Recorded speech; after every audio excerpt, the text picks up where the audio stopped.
It's that moment of truth when you get off the bike after a hard cycling effort and you just hope that your legs are going to function well enough for you to be able to run.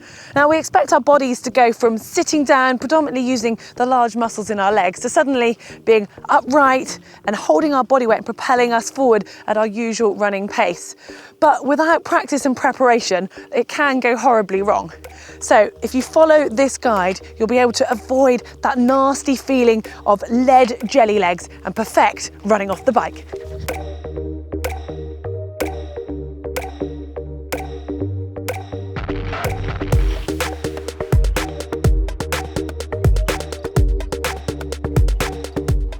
Before you get on the bike, it's worth spending a little bit of time just working out the best position for you, because you need that happy balance between comfort, getting aerodynamic, and being able to produce power. And if you've just ticked the latter two, but comfort is missing, then when you get off the bike, yes, it'll be a massive relief, but it will actually detriment your run in the long term.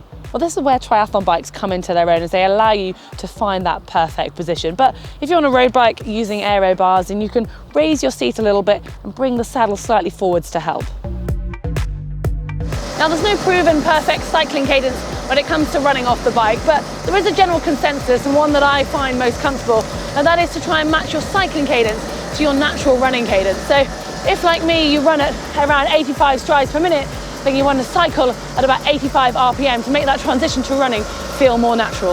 If you find yourself dropping your cadence during a race or a training ride, then just try and bring it back up for at least the last few minutes before you transition to run. And generally, it's just worth experimenting what cadence works best for you. Running off the bike after a nice gentle ride is one thing, but then trying to do it after a maximum effort is quite different. So you need to work on your pacing that's relevant to the length of race that you've entered. Replicate the effort levels of your race to work out whether you can manage it or whether you need to back off for the final few K of the ride to optimize the start of your run. There's nothing worse than running with a stitch, and I promise you, I know that, but a lot of it is down to your fueling strategy on the bike, so it's definitely worth experimenting with this during your training. Just make sure you take on your nutrition early enough on the bike leg, because you don't want to have too much food or liquid sloshing around in your stomach when you get to the run. But obviously, you do need to still have enough fuel depending on the length of your race or your training session. It's easy to let your running form drop when you set out after the cycle.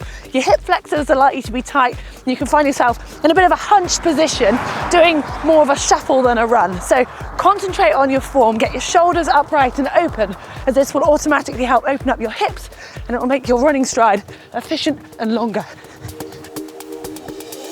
If you're training or racing somewhere cold, then running off the bike becomes that much harder when you've got numb feet. It's like trying to run with icy blocks on the ends of your legs. So consider using some overshoes if you're training, or maybe just some toe covers for racing, as it will make your feet that much warmer and a little bit more responsive at the start of the run.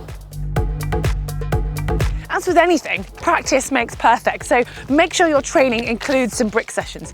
And you can mix it up. You could do multiple laps of a short cycle and run loop, or you could put your run in at the end of a longer cycle.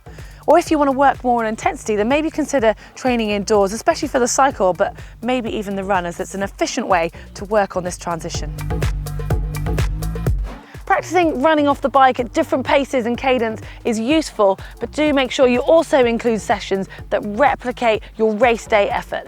And for this, you can set up a transition like you would in race day, and then use your tri-suit and test out your racing kit. It's easy to neglect this type of training, but I promise you, you will be very grateful when you get to the run section of your next triathlon. And if you haven't done so already, you can subscribe to GTN for free by clicking on the globe. And if you've enjoyed this video, just hit the thumb up button. And if you want to get hold of some of this nice GTN kit, then check out our online shop. And if you want some ideas on how to train for a brick session, watch this video down here. And if you want to learn how to train for your first triathlon, then watch this video here.